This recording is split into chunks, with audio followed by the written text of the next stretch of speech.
Bonjour à tous, séance du jeudi 20 novembre 2014. Le CAC 40 perd 0,85% actuellement, avec encore une fois un très mauvais chiffre concernant l'indice PMI qui vient de sortir il y a environ une heure et qui ressort à son plus bas niveau depuis juillet 2013, ce qui accrédite l'idée que la croissance pourrait être simplement dans la zone euro de 0,1 à 0,2% au quatrième trimestre.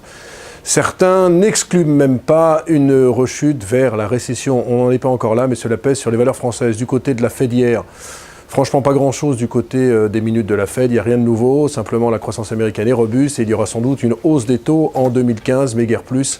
C'est un petit peu décevant. Un chiffre en Chine également ce matin qui est décevant, c'est un indice d'inflation à 1,6%. Pour l'inflation chinoise, on est au plus bas depuis 5 ans. Alors on n'est évidemment pas encore en déflation en Chine, mais en tout cas les États-Unis, l'Europe, la Chine voient quand même leur indice des prix décélérer depuis plusieurs mois maintenant. Alors du côté des valeurs françaises, l'événement c'est bien sûr cette affaire CGG avec une offre qui a été formulée de la part de Technip sur CGG à 8,30 € par action. CGG prend 18%, CGG qui a refusé cette offre. Technip perd de son côté 6%, tout simplement parce que dans le secteur des parapétrolières, 1 plus 1 n'est jamais égal à 2. Et ce n'est pas sûr du tout que s'il y avait une fusion entre les deux groupes, il y ait beaucoup de synergie. Bref, c'est un petit peu l'attentisme pour l'instant. Vous savez qu'aux États-Unis, il y a eu la même chose avec Baker Hughes et Halliburton. Reste à savoir ce qui va se passer sur le dossier CGG qui est en chute libre depuis maintenant de nombreux mois. Autre valeur qui déçoit, c'est Casino. L'introduction de sa filiale de commerce en ligne aux États-Unis ne s'est pas bien passée. On attendait un prix entre 12 et 14 $.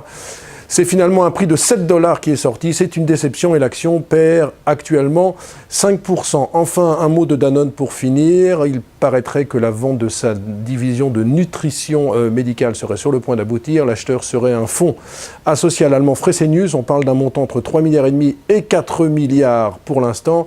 Rien d'officiel. Il n'y a pas grand-chose sur l'action Danone qui reste stable, qui gagne même 0,3%. Il faut dire que cela fait des mois que l'on parle de cette vente de la nutrition médicale. C'est un peu l'arlésienne sur ce dossier Danone, comme sur l'action Danone en général, puisque ça fait des années qu'on nous parle d'OPA, et rien ne vient sur un titre qui est un petit peu déceptif depuis quelques mois. Voilà, il y aura beaucoup de statistiques américaines cet après-midi, de quoi peut-être inverser la tendance, une tendance bien négative actuellement, moins 0,85% sur le CAC 40.